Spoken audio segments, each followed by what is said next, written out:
Hey there, friends and followers of Meyer Sign, Tales of the Magic Skagit. I'm here with this gentleman, Doug James, who's one of the two carvers, along with his brother, of this phenomenal piece of art. It's more than that, though. Doug, what is it we're looking at here?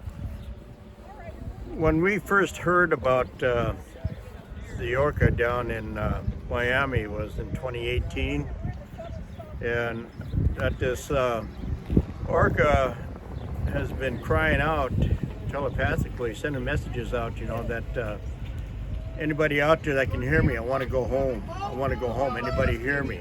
I want to go home. And she was asking for anybody to help her go home, right? So we found out that this whale is one of ours, and she was captured right here in Penn Cove. Oh my gosh. When she was 4 years old in the early 70s. And so she's the last living orca in captivity out of this capturing back, back in them days. And what is her name, Doug? Her name is Skelly Chachtanat.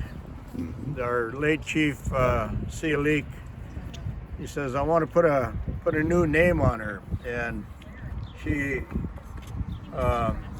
Fred Lane and I flew back down to Miami, and we went down there and we put that name on her. We hollered that name out to her to where she can hear it, you know. And so we renamed her. Oh, wow. And so our traditional name for her now is Skelly Chachtanat. There used to be a village here at Penn Cove where the capturing happened in the 70s. And right in the end of the cove there, that village was called Skelly Chach. And so the Chachtanat, the Tanat is the female version of a name. And so her name is Skelly Chachtanat, known by our Lummi. So what will you be doing? This carving has been making it to a lot of different locations. Where all has she gone? She's, you know, we brought it on tour, you know, when we first brought that knowledge back home with us about this whale, and we found out more, you know, from the lady that met us in Portland back in 2018. We're at St. Paul's Cathedral having a gathering there, and we're just getting ready to leave down there, and this lady comes to us and says that I received this message 2 years ago when I was out in the San Juan Island. I was living out there, and I received this message. I received messages and visions of dreams, right? And this message came to her, which was relayed from a young 14-year-old girl out of New York.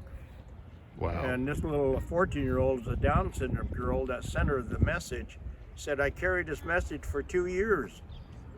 I said, I'm a non-native. Who do you give such a message to? When I heard Lummi was here in Portland, I decided to come over and see if Lummi can do anything for this orca. And she says, you know, and I told her, you know, Jennifer, I don't know if we can do anything or not, you know, because we have to stay the course that we're on with this pole journey we're on, because we're headed to Winnipeg with it, right? And so I said, let's put it to prayer and see where it goes. And so we prayed on it, and one door after another kept opening and opening and opening. More messages were coming, and she was relaying these messages to me. And so our late chief, you know, when we brought this message back home, he went before and told the council, and the council says, directed my brother and I to go get our whale back. And so we said, well, all right, how are we gonna do this, bro? How are we gonna move with this, you know? And so we had to go locate a log, and he said, well, okay, we're gonna carve a whale. Okay, we got that down. I says, well, let's put a wolf head on it. Why? I said, well, they're sea wolves. They hunt in packs. Yes, they are. You know, and so I think it'll draw more attention if we put a wolf head on it. The little baby whale that's on her nose right now, that was just added on last year. And in remembrance of Telequal's baby that died. Yeah. And she pushed that baby for 17 days through our waters here. And so that's why Jewel carved this little baby and put it on there.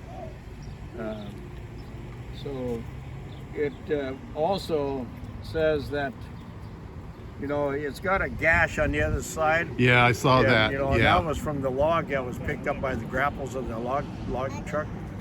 And said, well, how are we going to fix that? And I said, let's just paint it red. That's and leave right. It like That's that, right. You know? I said, it kind of symbolizes that she was hit by a prop. That's right. And died. That's right. That's why she's laying on her mother's nose. Yeah. Right? I thought that might be the Yeah. significance. So, you know, and what that whale was trying to do was tell the world, don't you care? Yeah. Don't you care? Our babies are dying. Our babies are dying. We do exist. We're here. Don't you care? You know, for 17 days she was screaming that out. And so this whale, you know, we brought it, when we carved it, we brought it through many stops before we got to all the way over to Miami. And we brought it right down to Virginia Beach the day we first brought it there. And that day it was there was broadcasts over our phones all pinged off. Take shelter now because we got a major storm coming in on us. And so we all pulled off, you know, and said, okay, here's a cave right here. Let's go in there and hold out here. And it was the Starbucks. so we held up there, you know, until we got the clearance, you know, that it was okay. But we went right in front of the Miami Aquarium with us and said, this whale that you have is one of ours. We want her back. Needs to come home. Yep. Needs to and come so home. we carved this to draw the attention to what's happening there. Yeah. You know, and to the five adult whales that died here during that capturing. You know, they cut them open and put chains and rocks in them, and they sunk them. You know, but these whales eventually popped up and ended up on their beaches here.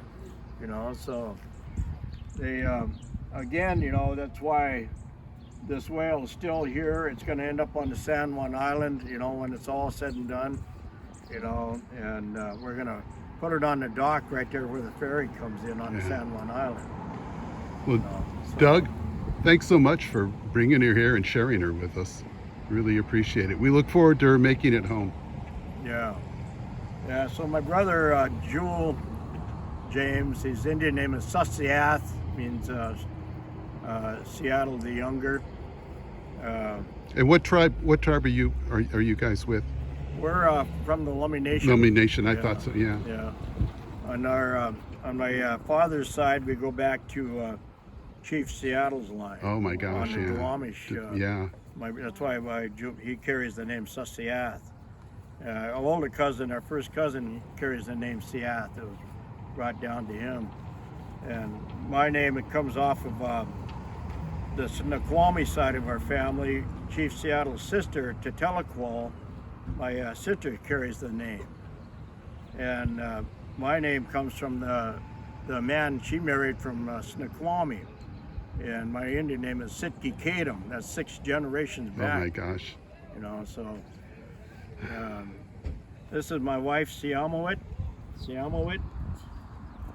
And these are our little guys that have been put into our home and our care.